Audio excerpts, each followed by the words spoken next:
Bonsoir et bienvenue sur Al24 News. L'actualité de ce dimanche, c'est la question palestinienne qui est au menu du 26e congrès de l'Internationale socialiste. Le parti espagnol a appelé à Madrid tous ses membres à prendre des mesures concrètes immédiatement pour sauver les perspectives de paix durable et juste entre la Palestine et l'entité sioniste.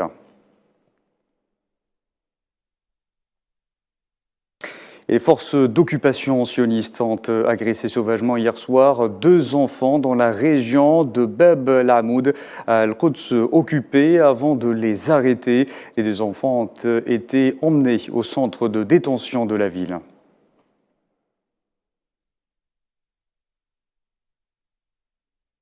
Sahara occidental, l'envoyé personnel du secrétaire général au Sahara occidental, Staffan de Mistura, a confirmé qu'il n'abandonnerait pas avant d'avoir trouvé une solution juste à la question sahraoui. C'était dans une interview qu'il a accordée à la radio des Nations Unies.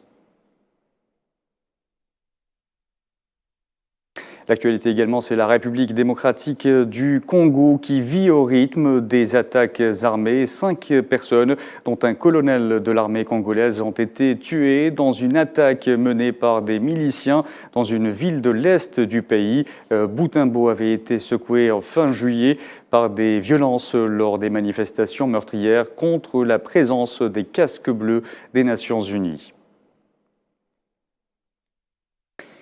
En Guinée équatoriale, le chef de l'État Teodoro Obiang Nguema Mbasogo, au pouvoir depuis 1979, a été réélu sans surprise avec un score de près de 95% à l'élection présidentielle selon les résultats officiels par la Commission électorale nationale.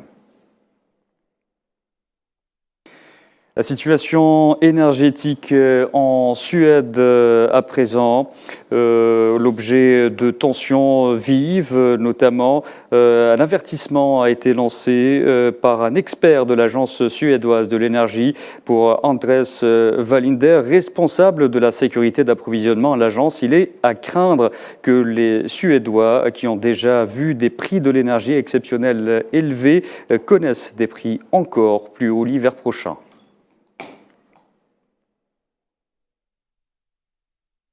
En Italie, à présent, une dizaine de personnes sont encore recherchées ce dimanche sur l'île italienne d'Ischia à la suite d'un glissement de terrain qui a fait au moins une morte, une catastrophe naturelle au sujet de laquelle le gouvernement s'est réuni ce dimanche. Une vague de boue et de débris provoquée par de fortes pluies a dévasté hier la petite ville de Casamicciola Terme dans le nord de l'île située au large de Naples.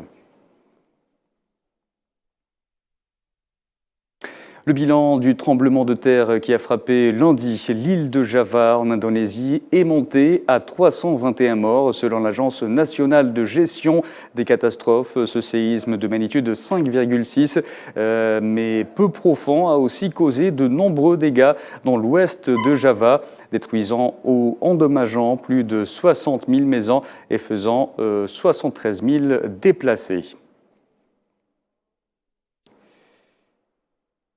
Au Venezuela, à présent, le pouvoir et l'opposition ont signé hier à Mexico un second accord partiel en matière de protection sociale au terme de négociations suivies de près par les États-Unis, la France, l'Espagne, la Norvège, le Mexique et la Colombie. Les représentants du président Nicolás Maduro et de l'opposition ont signé cet accord au terme de la reprise des négociations suspendues depuis 15 mois après l'intervention de la Colombie et des États-Unis.